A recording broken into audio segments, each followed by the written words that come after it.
কিছু জিনিস ভুলে যেতে পারলে ভালো হতো। শুকিয়ে যাওয়া মুহূর্ত, মস্তিষ্কের গেঁথে যাওয়া তারিখ,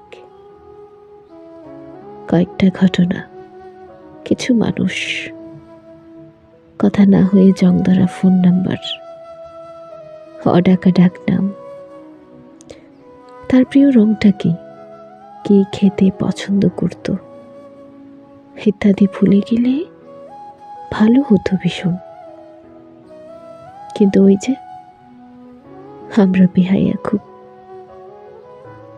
ভুলে যাব ভেবেও ভুলতে পারি না, বরং আরো আঁকড়ে ধরি এবং কখনো সখনো পুবালি হাওয়ায় বড় একটা দীর্ঘশ্বাস ছেড়ে বলেই ফেলি, তুমি থেকে গেলে না কেন?